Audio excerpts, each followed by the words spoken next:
You're watching Right Weatherman. This is your tropical update. Fred is post-tropical over upstate New York, but it is still a rainfall threat to parts of New England, including New Hampshire, Vermont, and parts of Maine as well. As you can see, we have a wide swath of that 2 to 4 inch range in the dark green, possible in addition to what has already fallen over the Northeast. Earlier this morning, Grace made landfall as a Category 1 hurricane in the Yucatan Peninsula. It has since come down to a tropical storm temporarily, but it is forecast to re-strengthen as it plans to make a second landfall in the mainland area of Mexico. And I think a Category 2 is about the limit for Grace after it's less than 36 hours that it will be spending over the Bay of Campeche. And then from there, the storm moves inland, and it could potentially redevelop over the eastern Pacific, which I will get to later in the video.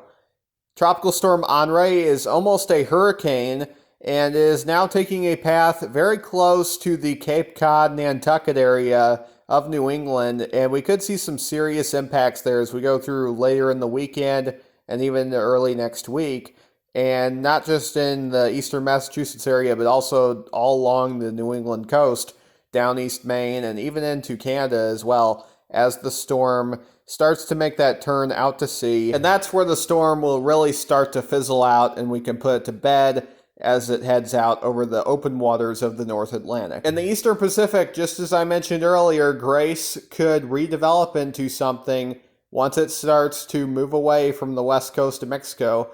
Obviously, it has to make landfall on the east coast of Mexico first, but that is a possibility, and the National Hurricane Center is giving that a medium chance of development already. We also have Linda, which is down to a tropical storm now as it begins to move over cooler waters.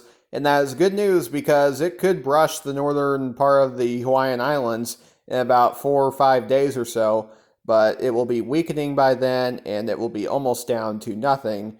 So that is good news, not a whole lot of impacts there. And that will do it for your tropical update. Please give the video a thumbs up or rumble if you're on that platform, and subscribe to the channel if you haven't already. Also ring that notification bell for more updates on these various storms.